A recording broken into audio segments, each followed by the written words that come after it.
these guys are all big influences on me and certainly house music.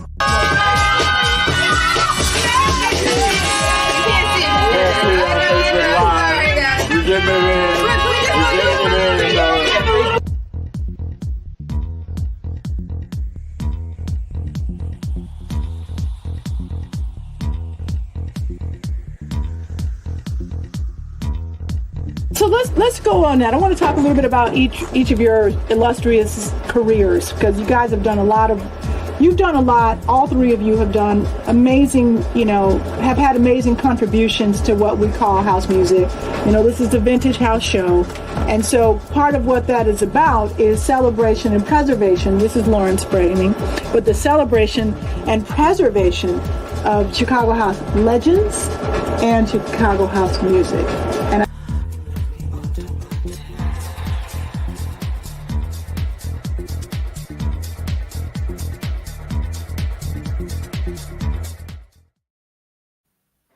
All right. Good evening. This is WNUR, Northwestern Radio, Evanston and Chicago, 89.3. This is time again. We are doing the Vintage House Radio Show. This is my week. This is DJ Rocky Floyd. I am honored to bring on someone that not only do I admire as a DJ, but as a friend and as a talent in the house music industry. I want to welcome Master DJ Tony Soul. How you doing, brother? Oh, man, what's up, brother? Thanks for having me, man. Really appreciate it. Yes, sir. So as I tell everybody, I'm big on making sure that everybody knows that house music is everywhere, and so I do my best to reach out to DJs that are not just in Chicago. I want people to know how strong it is in other cities. So, right. Let me start off by telling everybody, Tony Soul is down in New Orleans as we speak. He runs a radio show down there on Friday nights. The radio station is WHIV. It's 102.3. And it's the Friday night show dedicated to house music. It's 3 hours of house music played every week. 5 hours. 5 hours. Oh, I'm sorry. Even longer, even better. Tony has been around a while and has been influencing music. He's also been around a lot of the great DJs that we have in the world, not just in specific areas. As we get into him, we're going to talk about what he's done, what he's doing, and where he's going with this afterwards. All right. So, first question. My man. So let's. I want everybody to know about Tony Soul. So tell me, not just the house music, because I know you didn't start with house. No. And you got, I won't say dragged into it, but you got drugged into it, and that drug has been your addiction ever since. Yep. So let's tell me about yourself, brother. Man, I mean, I'm a New York lenient. I'm from New York and I'm from New Orleans. I'm equal parts, and so I come from the culture. My father's a DJ. My grandfather's a DJ. That's kind of all I know. But I'm a b-boy. I was a b-boy straight up and down. Like, I was the definition of a b-boy, like in the 90s, 80s, and 90s. And then it's this damn music, man.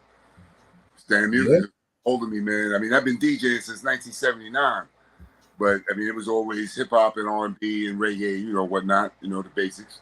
And house music just changed my life. As simple as that. So I mean, again, I say I'm the son of a DJ and a grandson of a DJ. So they weren't club DJs, but they were instrumental in the music itself, the culture, whatever. My grandfather was one of the cats in Chicago on the radio, that kind of the blues king of radio in Chicago. Pervis. And his name was Spann. Pervis Spann, right?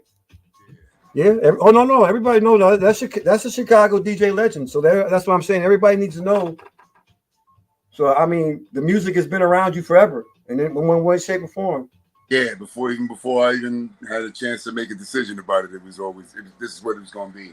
I didn't know it was going to be this. It's crazy, but and then my father's is a well-respected New York DJ from WWRL in New York, and so he was instrumental in the in both the music he played on the air at the time, and then the rappers that the original rappers, if you will, came up trying to mimic my father, how he sounded on the radio.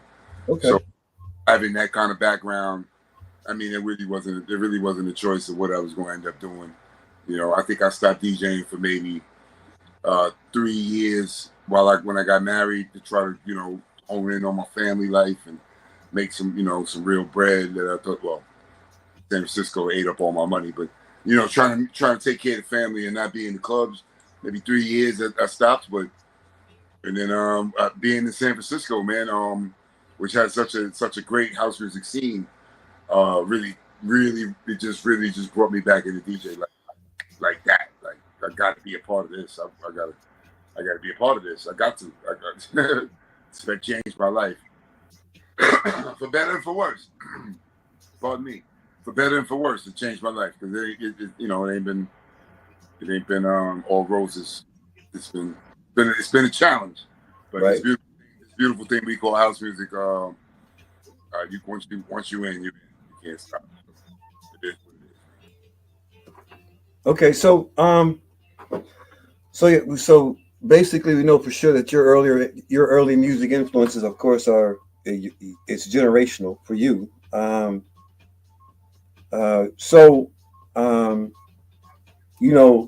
We met because of another brother that we both, even though he was cousin to you and friend to me, he's brother to both of us 100%.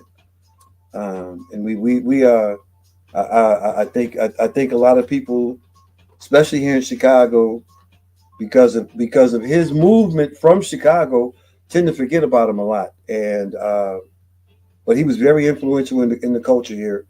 Thomas Spann, everybody called him Peace.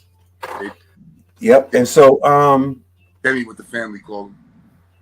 Oh yeah, I mean he was every bit of the definition of and I say this now. I've always said this, and I even told him prior to us losing him. I said every bit of the definition of the word man is what you are, because you cover every ground and every bit. That being said, so tell me about the culture in New Orleans. How is the house music down there? It's non-existent. It's non-existent. Okay. I mean, we're doing some things, and then we have on more the tech house side of the game, we got a nice scene on that side of the game. Shout out Josh Sense, NOLA Housing Authority.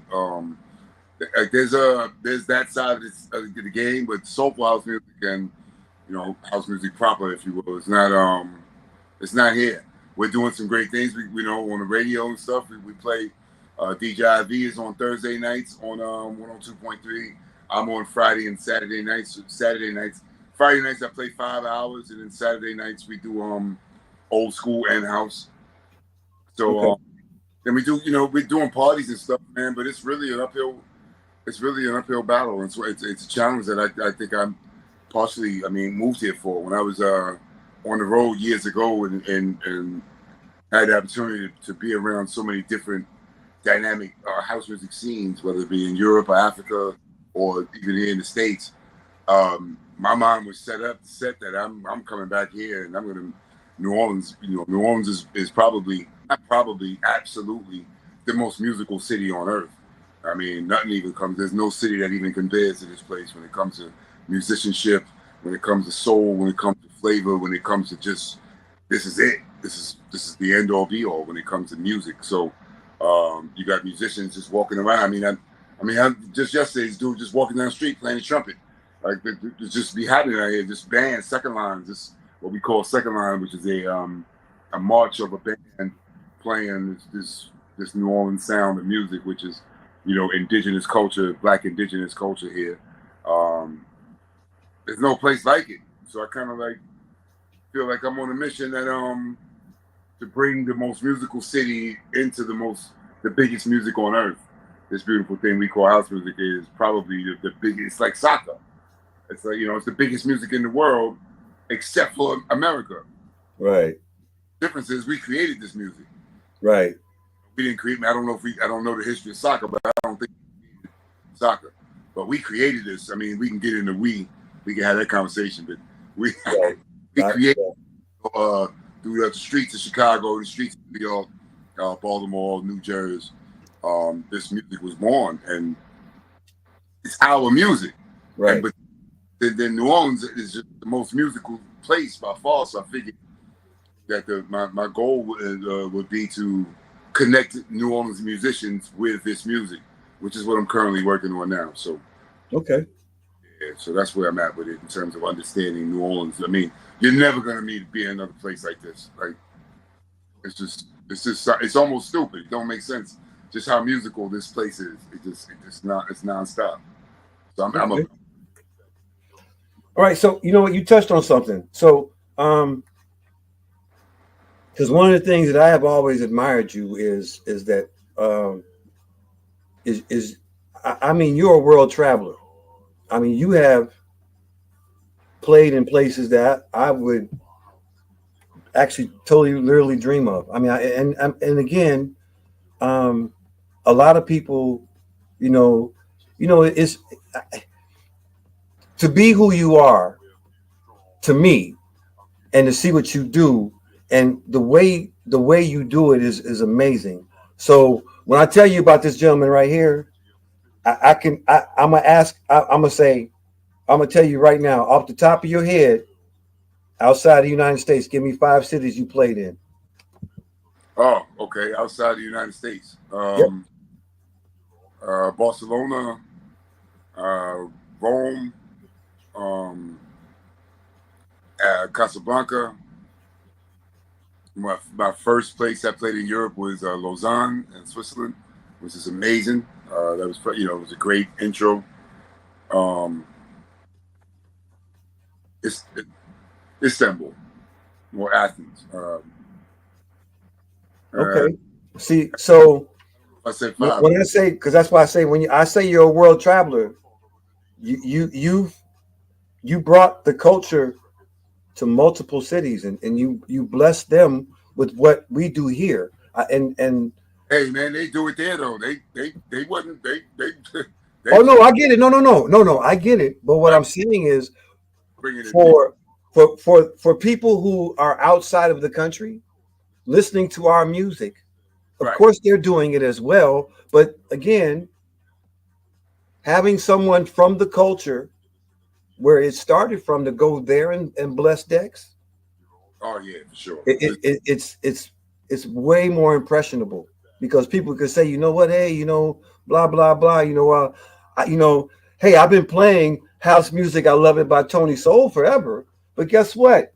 Tony Soul is right here now playing his own music, and it creates the connection even more to the culture for them when you have that artist go there and do it. So yeah. So I mean, yeah, no, I know the music is everywhere. It's been there. That music's been overseas easily 40 years. So I understand what you're saying. Yeah. But to have where Steve Hurley or anybody, you know what I'm saying, the person that made Jack My Body, now they're over there doing it. It's a concert, you know what I'm saying? So that's what I'm saying in regards to that, because I think it's important. From that perspective, I felt like I was continuing the tradition of us going over there and doing it. And I don't know, I certainly didn't do it to the level of Steve Hurley and them cats, enough respect. But still being there in the underground and being, because I definitely was on the underground tip. So I wasn't a huge name. I didn't have like a lot of productions out at the time. So it wasn't on that tip. It was really straight underground and going in and just getting it in. And luckily my YouTube channel is what facilitated that. I did after moving to Asia, moved to Taiwan, excuse me. After doing that, I had to come back to the States, and I put out a series called on YouTube called The Balcony Sessions. and for some reason, which I can say in a minute, it caught really big in Italy. And this is like before like, you know, DJs doing locations and stuff and playing at, you know, different kind of spots. This was like at the beginning of that. And I got blessed. I really got lucky. I mean, also, which I got to say is, I got split with my wife at the exact same time. Had I not split with my wife, I was just going to Europe to go play a couple shows. But my wife decided that this wasn't going to work out because of me pushing this DJ thing, which I can say in a minute, talk about more. But the timing worked out to where it was like, all right, well, I don't have my wife no more. I might as well go all out. And so I went to Europe with that in mind, like with no end game. I went there to see what it do. And I got blessed to meet the supporters of my first, like, you know, like a lot of supporters in the chat rooms on the internet radio back in the day when it was brand new at the time. You know, if you ever in Rome, holla at me, man. If you ever in Milan, and next thing you know, I was in Milan and I knocked on their door, like, yo, what's up? Right. Like, yeah, oh wow, he's really here. Like, yep, I mean, get it on. So it just happened because I didn't know what I was doing. I had no idea what I was doing. And as you said, I'm not first generation house head. This happened later on in my life, so I'm kind of not knowing. I mean, I know house music was big. I always knew it. I mean, I always listened to it. You know, I listened to house music, but I was, you know, never in the scene. So this is all new to me. Like, this is how people treat each other, how people, the love I got from people was just, man, the love I got from people was outstanding. I never would have guessed that this kind of life, because, you know, again, this is not a financially, this is not a great financial situation being a house DJ. There's no, there's not a lot of cash in it. Sometimes, every now and then, you hit a gig, hit a lick, you know, or you get on the roll where you get a couple gigs in a row, and if you know how to work it, you can stack that money. But normally, it's a tough game. It's a tough game for the way I do it, because I'm a touring DJ. I don't have a set residency anywhere. In one city with that, you know, like I'm so envious of all y'all. I mean, y'all play. Y'all got. You know, and I know your money. I know the money's still up and down, even in Chicago or anywhere else, New York, whatever. But you got a place, you got a city where you can get gigs. And Right. I just don't live in that city. I mean, one of the reasons I moved overseas was because San Francisco was already so, they had already had their thing going, and I couldn't get in. They wanted me to go start from scratch. They wanted me to go to the back of the line. And I had already been an accomplished DJ, you know, playing in New York and New Orleans primarily. And so I had already seen, you know, I wasn't going to the back of the line. Maybe it's ego thing driven, but so going overseas was like that's what I was going to be able to do. That worked out for me. But, you know, you do this, you talk about doing something for the love. I mean, when you don't have no home city, no hometown, you know, I've been blessed to live in a lot of great cities, Baltimore, LA, San Francisco, the Bay Area in general, you know, Miami a little bit, which I'm currently kind of back and forth. We'll talk about that. But I'm in New Orleans where it's just not happening. It's just and it's Well, tough. I mean, it's in a building process. You got to start with one brick. That's where you go from there, and everything else starts from there. So, I mean, I think so. I mean, so in saying that, tell me about HIV and what you're trying to do with it and where it goes. Yeah, with a blessing. Shout out DJ IV for Shorty. She from Philadelphia. She moved down here years ago before I came back. She moved down. She had been down here and she got on the station. You know, it's a community station. So again, my career choices are not financially driven, clearly. And my ex-wife can definitely give the thumbs down to my choice. Absolutely. I don't know what I'm thinking. What am I doing here? So you want community station and you work for your music. You're playing the music where financially it's not. Yeah, great idea, Tone. But Right. You know, community station, great DJs over there doing different shows, everything. You know, Don P. Shout out Don P. The morning show. We got a full slate of great music. But Thursday nights, Friday nights, and Saturday nights, we got blessed to be playing house music. And I get to feature some of the best DJs in the world. One thing about traveling is you meet so many different DJs. Cats that become your friends. And whether I stayed on their couch or I ate their food, or DJ who drives all the way down to Greyhound and gives you $20. I don't know who did that, man. For real. Rocky, speaking of you, Rocky, you meet such amazing DJs that now I got an opportunity. Because it's an FM station on a nice 102, so it's on a great part of the dial. It's good, but also it's obviously everything is worldwide now with the internet. So just being able to have a position in the game for me is cool. Like and to showcase some of the cats I know from around the world to New Orleans, and also showcase New Orleans DJs to the world. Because we got them now. We got some dope cats here. My residents, my man in Goma, we got some cats here. Quick Weave. We got great DJs here that love the music. They love the culture.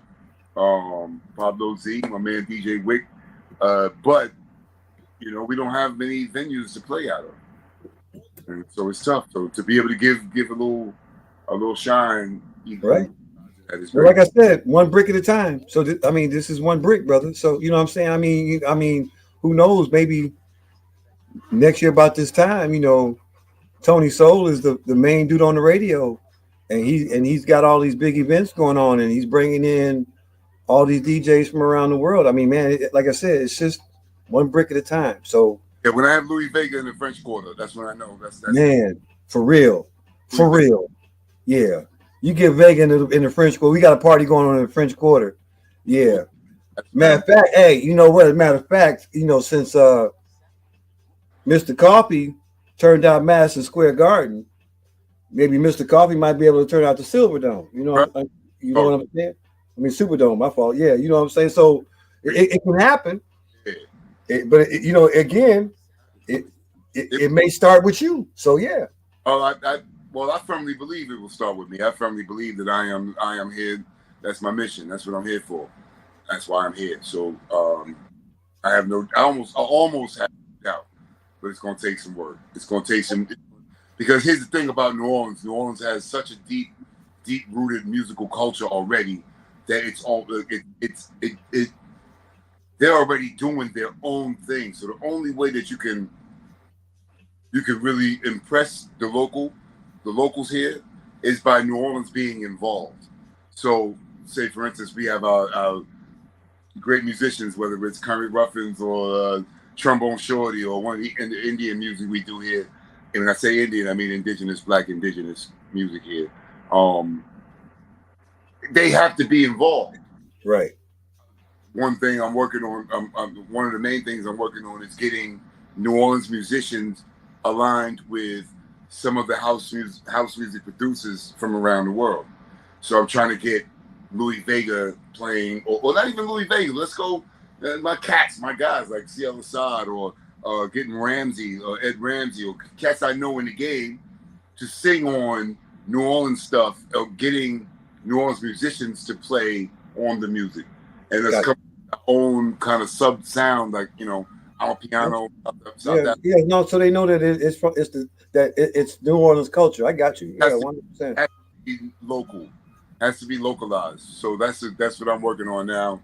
Whether it's getting some of these, working with the musicians to get them on a house track. And now the tricky part about that is I'm not 100% New Orleans. So I'm not. I don't know how to put this. I'm almost not. There has to be somebody else that helps me facilitate this, bring this on, because it has to be a straight New Orleans. Right. Talk on the records, and I do a little spoken word type thing. But I don't sound the culture. Right. No mistake about it. I'm from here, but I'm also from New York, and so I don't sound the part. And so without me sounding the part, it's not official, which means I need help. I need help in that. And that's what I'm working on right now. So that's where I'm at with it. Getting that real local sound, like, to really get the, I could put out records, nobody here is going to be like, oh, yeah, that's my people right there. No, I don't sound like I don't. Not sound, yet. Not yet. That's what you gotta say. Not yet. But I'll never sound the part. No, what I'm saying is for you to import the culture even into Tony soul music. You know what I'm saying? So yeah. All right. So We take an interview. We rolling. I can't burn my beans. I got you. No problem. All right. So that them you again.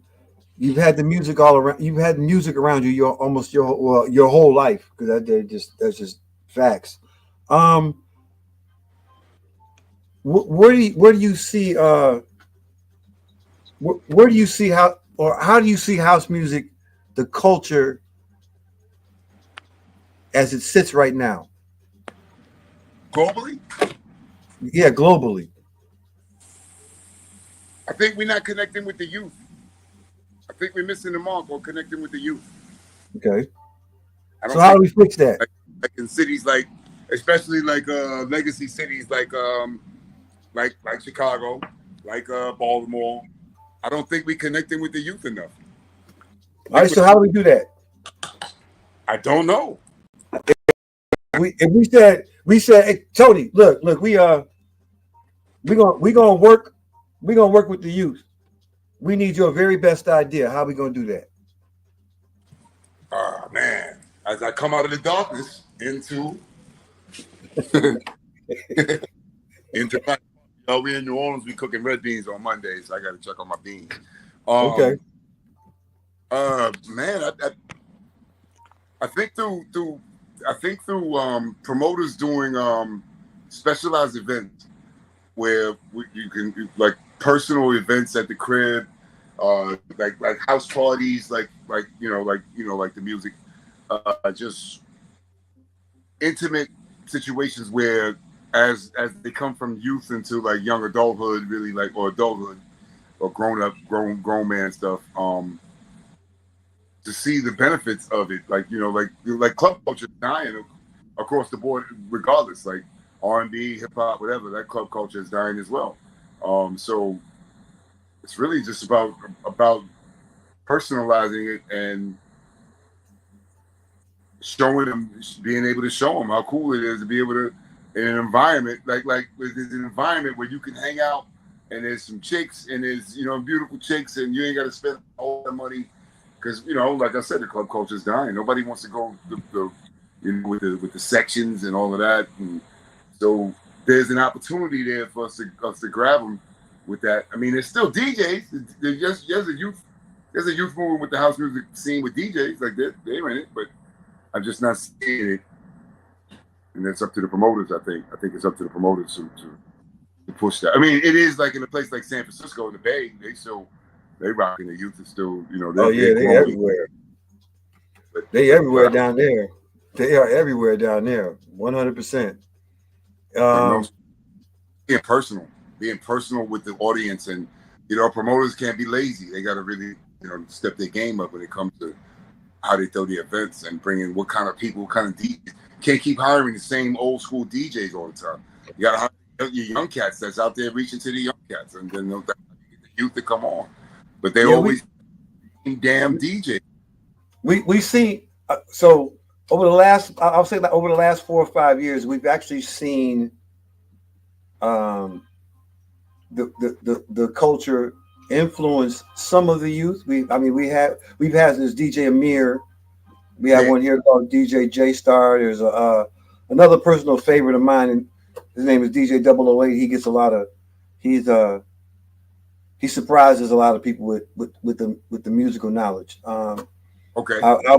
I was actually blessed to meet him prior to him even playing in his first set anywhere, and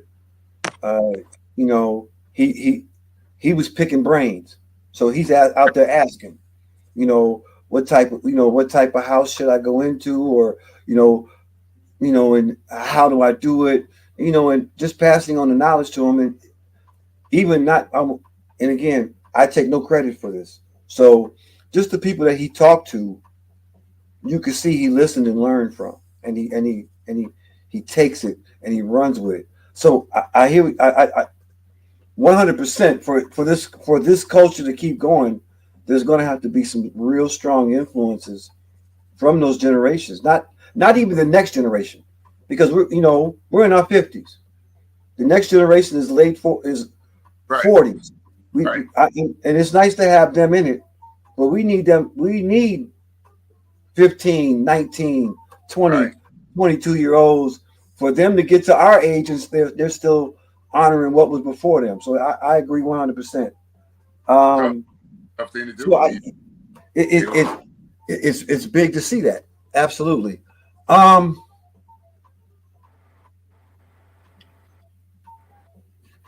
So I'm controversial. So I'm gonna let you know that now. You know me anyway. So what's the problem with house music? it's not a financial situation. There's no money in it. Okay. You know, Okay. of course, to make money to survive, so to eat, to live, to like throwing a house music party. There's no money in that. The OGs, the type of people that love house music, or the type of people that don't want to spend $12 on a drink, that don't want to spend $20 to get into a club. The type of people are the type of people that is tight. They know the real world. They know it's tight out here. I can't spend that kind of money. So Mm-hmm. They sit in the car with their drink and they coming into the party. Oh yeah, absolutely. They come in and get water. Or just smoke a blunt and come inside, or drink, right. Or I don't want to like or pop a pill or whatever the case may be. They go inside. There's not a financial situation like that lends to success, and so so you got people that are you like. For myself, I know we're not doing this for the money, right? So this is where I give you great credit, because I was always a YouTube watcher of where you play at, because again, it's not like you're playing in stadiums. I mean, you're playing in restaurants. You play. One of the I tell everybody this now. There's a song. I had never heard that song before in my life until I saw you play it. It was Fushi Flame. So I know you know the song. Right. I have never heard that song played by anybody else prior to you. And you were playing it in front of a restaurant out in a little bar area. And you were playing it, and two people just walked by and they was listening to you. You could see them you. They saw you feeling it. They started feeling it. And all of a sudden, it's all three of y'all just acting a fool to this song. So yeah. Yeah, that's Terracina, Italy. Shout out to my man, my peoples out there. Michele. Yeah. Yeah. See, so again, the influence is there. I tell people, shout out Silvietta. Yeah, beautiful. Yeah, it is one that I do know that I'm one out of very few in this game that's had the opportunity to experience those kind of things. And for you to remember the video, that's pretty cool, because you're around the core of house heads, like just like the basics, just the core of it, just the essence of it. Like man. I was living in a castle then. It's a town just outside, in between Rome and Naples, a place called Terracina, and it just happens to be like I remember posting something saying just how crazy it is to be in this little town, and they appreciate and love house music more than most cities in America.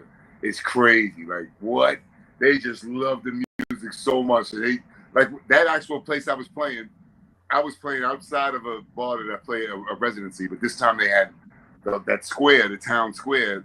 There were DJs all over that square. That was just one spot. There were 6 other DJs at the other restaurants and the other bars in that little square. Wow. All playing house music. I left there. I went and walked it, and I brought my thumb drive and played at every other spot. They was like, "Oh, here's the American. The Americans here." And they gave me the ultimate respect and let me get down. It was it's quite an experience. It's cool, man. Yeah. Now that ties into the next thing I want to talk to you about as well. That's some WMC stuff. When people don't know the push the WMC has. So WMC is Winter Music Conference. So Yep. Winter Music Conference takes place normally either the second or third used to second or third week in March every year. It went to a defining halt when COVID hit. I think it's been trying to come back, but because the grandson of house music, EDM, electric dance music, has blown up the way it has. Right. You know, it's kind of the thing to do in Miami now and around that time. So tell me about so again, when I tell people that I know you, so during the Winter Music Conference, for nobody that doesn't know, to give you a little breakdown of what happens. So the Winter Music, there's actually a conference, let's get that right first, of where they're doing releases of music. They're talking about the new products that are coming out. They're talking about the culture. They brought in specific people who are doing some major releases. So it's all this stuff as well. That's at the conference. Now, what's going on in the street at the time was every major hotel in South Beach. Every major hotel in South Beach, they had house music playing from 11 in the morning to 5 in the morning every day in all of the hotel lobbies. No matter what it was, I was fortunate enough to do 1 year down there where I actually had 11 different shows going on for 4 days in 5 different hotels at the same time. Oh man! So, right. So I'm chicken with my head cut off. Say what? He was at he was at a clothing store in Washington 1 year. I remember that. Yep. I was at the Gap, and that's what I'm about to bring up because you was one of the first times I met you. You were doing Adidas. Adidas, right? Across the street from the Burger King. Yep. Yes, sir. See, so again, for me personally, is when you meet people and you know that they're good people and you know that they love the culture and you could feel it just because in their conversation and the way that they show you they love it is by the way they play. So tell people about what the Winter Music Conference was to you.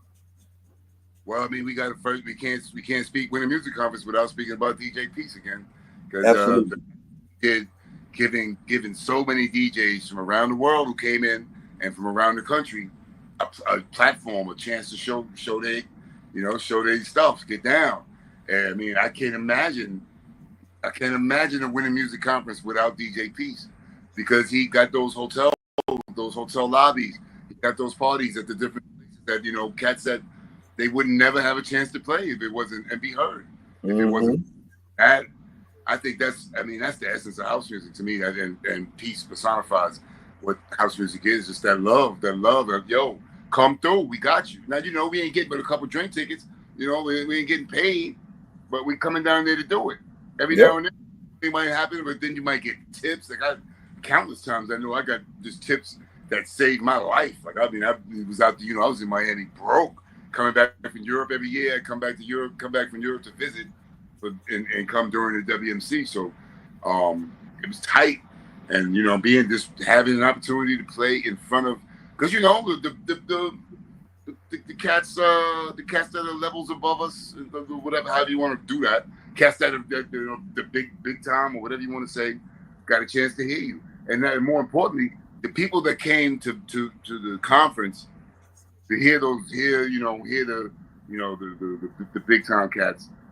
They didn't just see the big time cats. They came and saw you and became a fan of you, and became a fan of him, a fan of her. Because they realized, oh snap! I remember seeing you on YouTube, or I saw a little video of you back then. Especially back then, as videos weren't as prevalent as they are now. It's like almost now. It's whatever. But when I started when I came into the game on that, it was brand new. So it was, I got lucky. Like I worked for a radio station, which was one of the first internet radio stations that kicked off the game with the video, the whole thing called Radio 4x4. And they had all the tech house and deep house DJs from around the world. So cats that are now made their names for themselves. And they were names back then, but I was the only black dude on there. I was the only Soulful House DJ on the channel. And oh wow! That gave me love that without that, I don't know. I mean, I guess it would have came from somewhere for me to keep being in the game and doing my thing, but that was everything. And then they were based out of Miami. So when the Music Conference came, I'm coming back from Rome or Barcelona, wherever I was coming back from. I'm coming back to Miami where I got the station and I got a little clout. That's how I got to the Adidas store. I had all my Adidas gear. Oh man, oh yeah. So the Music Conference is everything. And Bill Kelly had a chance to play at his. He was running the Hotel Astor on Washington 10th, and he played with another person in house music, which is a demon in house music. But I mean, literally a demon. I met a demon in this game. I literally met a demon. I mean, a demon. Tried to take my life. Took the lives of 3 other people. So yeah. But I having a chance to play there and get a chance to meet Bill and meet some cats, some of those, Bill Kelly's the cat that him and his partner that started the winning. Right. Shout out Bill. And now I'm moving to Miami now, so I'll have part-time, be back and forth between there and New Orleans. Now women's company, shout out to Peace again. Yeah, man, it was epic. I mean, nothing I did. And when I tell you I was doing all these events and everything, if it wasn't for Thomas, I wouldn't have been there. It wouldn't even have happened. It wouldn't have happened. So all right.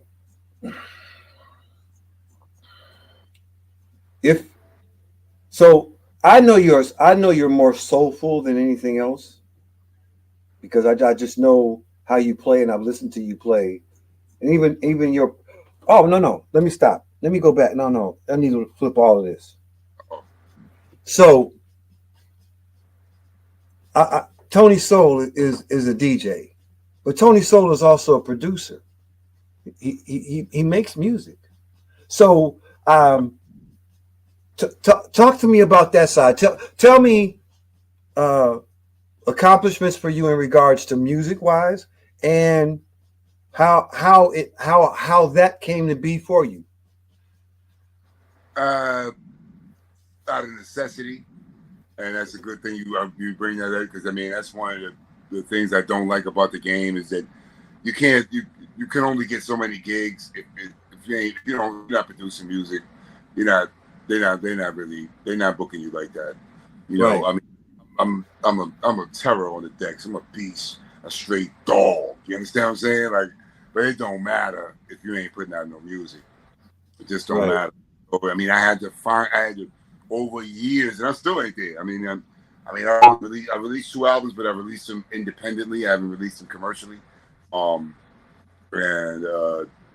It sucks that it has to be that way. So because I just wasn't inspired because I'm a DJ. So I'll tell you back when I moved to Taiwan, prior to that, I was getting calls from like Seoul, South Korea. It's like, yo, man, we love you over here, man. We've been watching your shows on Radio 4x4. We love you, man. If you're ever on this side of the world, we book you in a minute, blah, blah, blah, boom, boom, boom. I was like, oh, man. I was like, yeah. This is like, I hadn't yet done anything. I hadn't yet moved out of the country yet. So this is my first move. So when I moved to Taiwan, I hit him like, yo, I'm right here. I'm a hop, not even a hop, skip, and a jump. I'm just a hop. I'm a hop over from you, like a 2-hour flight.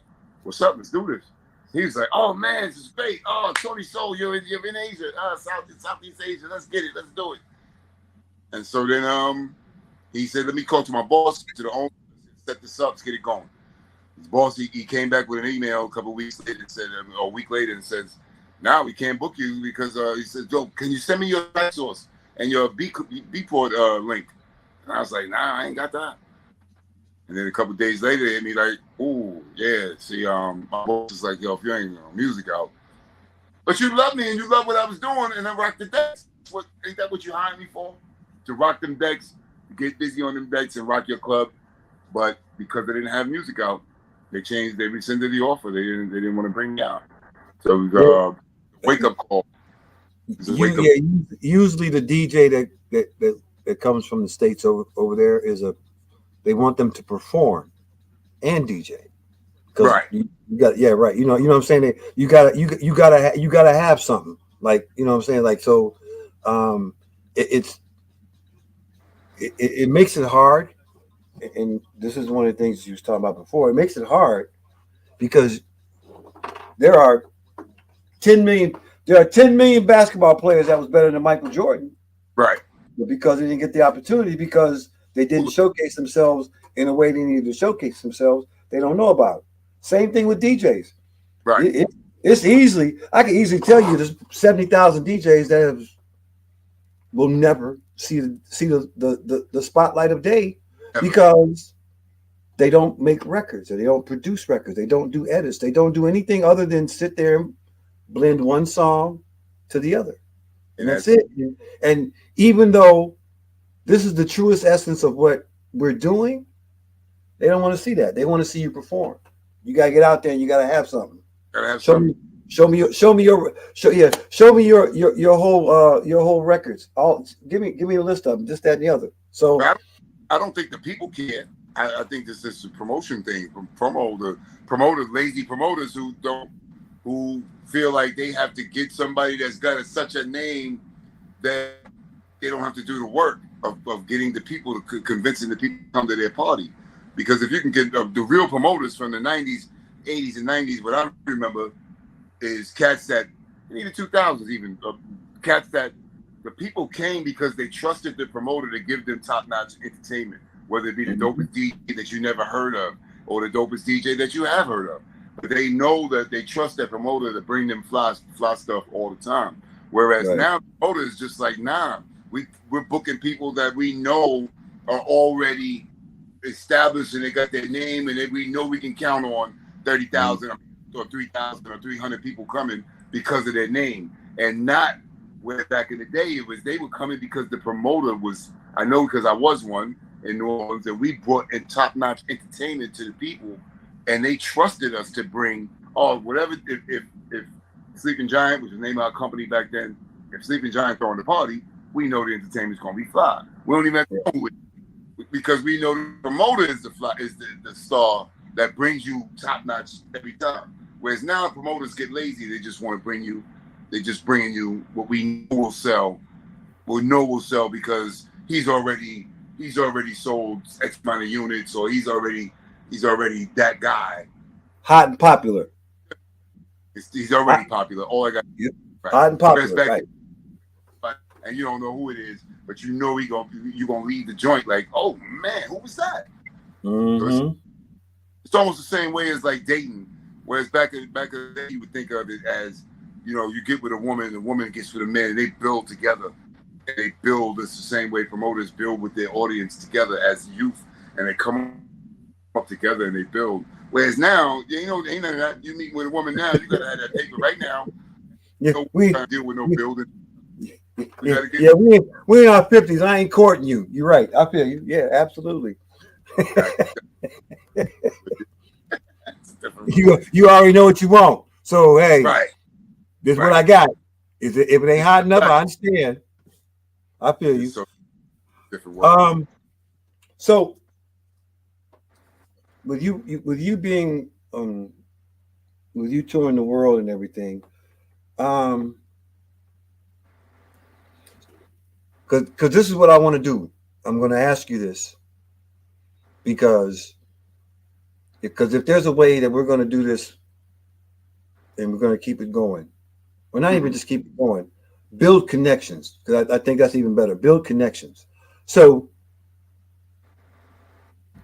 if you could, well, all right, controversy first. Controversy first. Give me your 5 top DJs of all time. Oh wow. Ooh, that's funny. I've never been asked that question. That's something. Never been asked that question. So, and when I say DJ, Question. not talking about producer, I'm talking about somebody that you sat there and you went, DJ. damn. So, I mean, I've experienced a lot of for me personally, I've been more of a background person than anything else in this world, because I would rather sit back and watch and get educated, so I know what I want to do, than to be the one that's always like, oh, I got to play for, I got to do this, I got to do that. I sit back and listen. So, Right. So, top 5 off the top of your head right now. If you were a promoter right now, and I'm gonna say this, I'm gonna be this is totally open. So, dead or alive, you had to pick 5 DJs. You're gonna do the Tony Soul Ultimate DJ Party. So we House talking music party. in general.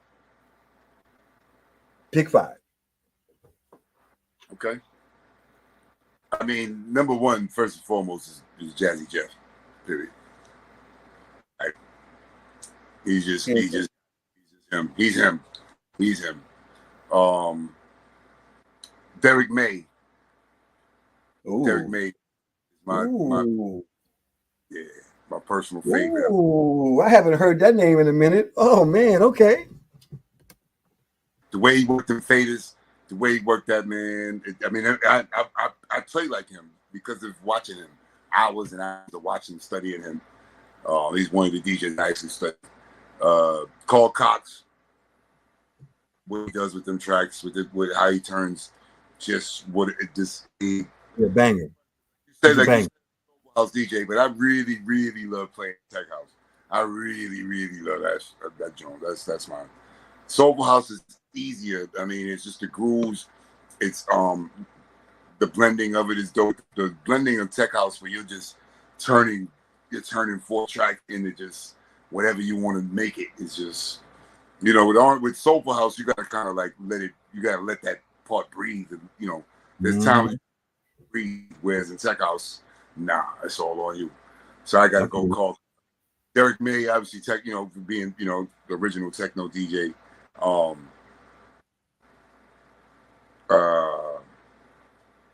Joe. I gotta go Joe Closell.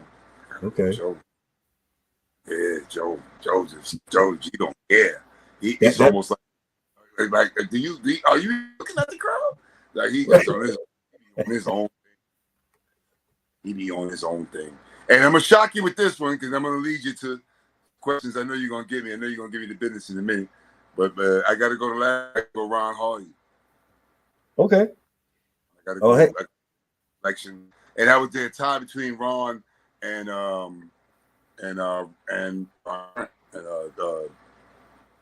Ron Trent, right? Yep. There's a Ron Trent, there's a Ron Hardy, there's a lot of Ron in Chicago. Ron Trent's hard drive is just ridiculous. Like his thumb drive is just stupid. Like, come on, bro, really? You just got all that music like that?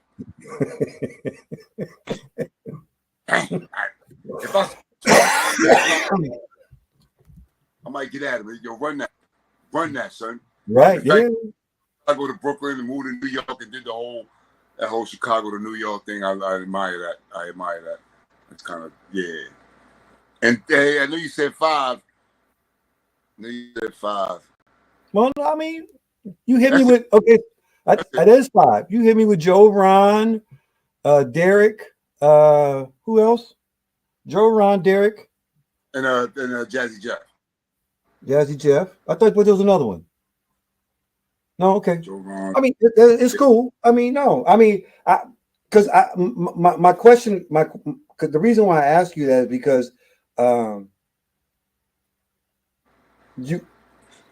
if you're a DJ and you have favorite DJs, you play like the DJs that inspired you. Yeah, absolutely. Yeah. So, and it's really taking, and it's not really playing like Derek May or playing like Carl Cox. You had 5. So There you go. it's not like playing like them. It's taking what you see and what you love that they do, incorporating it in you. So if you play a little bit like Carl, or you play a little bit like Ron, or you play a little bit like Derek, that's what makes Tony. The Rons, their selection. The 2 Rons, it's their selection. And then for Derek May, Carl Cox, it's their working of the faders, how they work the faders and make everything uniquely their own. And then Jazzy Jeff's just Jazzy Jeff. I mean, yeah.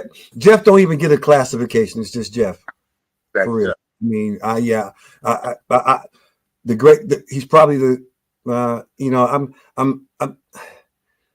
I have a 1 and a 1A when it comes to the greatest DJ of all time, because I just don't think my 1A got an opportunity to play outside of what he was constructed in the first place. So we're talking about Run DMC's DJ. JMSJ? Yes. Okay. Only because he was cut down too early. Because I mean, everybody, what Jazzy Jeff does what Jazzy Jeff has done outside of the Fresh Prince and him. Yeah, he's his own entity. Yeah, right. And he's gotten way more bigger opportunity to do it. Right. I think the Jam Master Jay didn't get a lot of that opportunity because he was cut short so early. You know what I'm saying? Once Run DMC stops, Jam Master Jay is still a DJ. Right. And he was going to give you that business and show you why he was. So that's why my 1 and 1A, they're so close. Like, for example, Biggie and Tupac. You know what I'm saying? Or because they got cut so short, you never, like, where would we be today if Christopher Wright and Tupac Shakur were still alive? You see what I'm saying? Just to see where that hip hop music culture was going, because trust me, they had it on lock, because they directed where it was going. So